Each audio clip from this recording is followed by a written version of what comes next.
بسم اللہ الرحمن الرحیم۔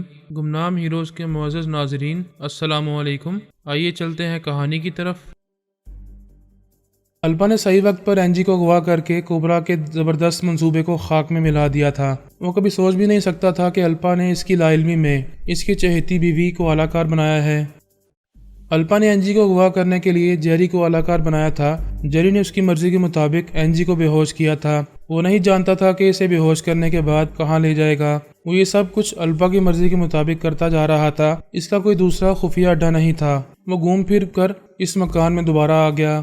اینجی کو کار سے نکال کر اسے اپنے کندھے پر لاد کر مکان کے اندر ایک کمرے میں اسے ایک بیڈ پر ڈال کر اس کے دونوں ہاتھ پیچھے کی طرف باندھ دیے۔ وہ ہوش میں آ رہی تھی۔ اس نے اس کی آنکھوں پر پٹی باندھ دی۔ اینجی نے ہوش میں آنے کے بعد آنکھیں کھولی چاہیں تو پتہ چلا پٹی بندھی ہوئی ہے اور دونوں ہاتھ پیچھے کی طرف بندھے ہوئے ہیں۔ وہ کسمساتے ہوئے کوبرا کو آوازیں دینے لگی۔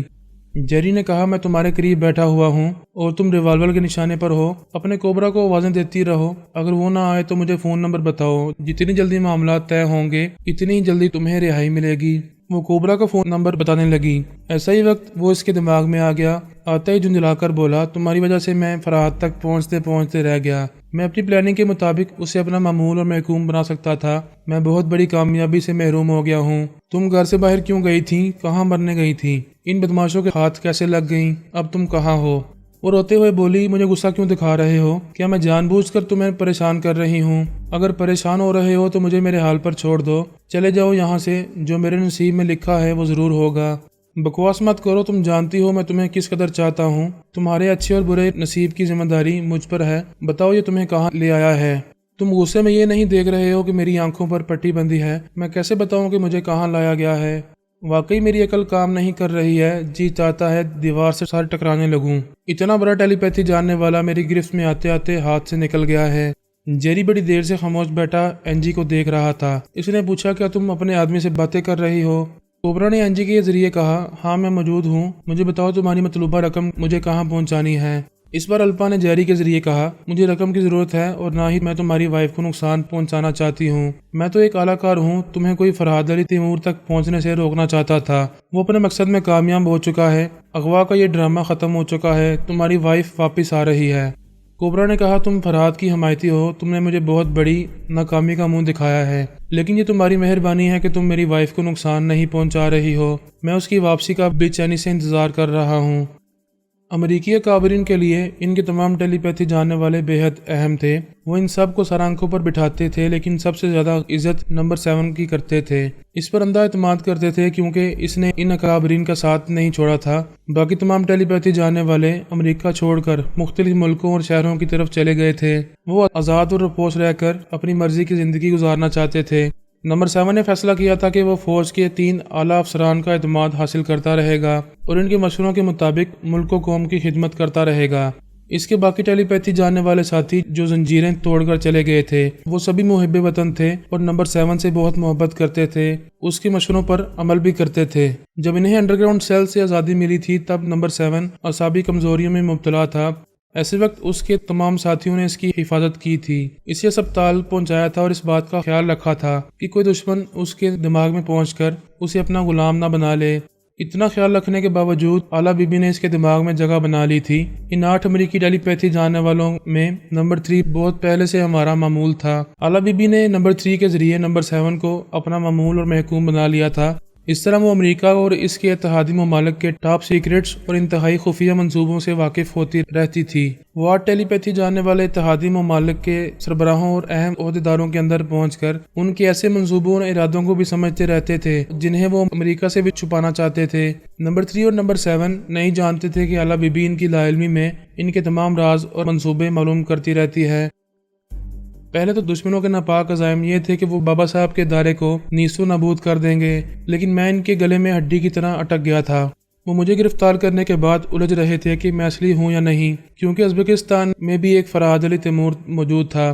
وہاں میرے چاہنے والے مجھے پناہ دے رہے تھے۔ اسلامی تنظیم اور اس کے جانباز میری حفاظت کر رہے تھے۔ کوبرا اور راسپوٹن دعویٰ کر رہے تھے کہ میں وہاں موجود ہوں اور وہ جلد ہی میری خفیہ پناہ گاہ تک پہنچنے والے ہیں۔ امریکی ٹیلی پیتھی جاننے والے بھی خیال خوانی کے ذریعے وہاں پہنچتے رہتے تھے۔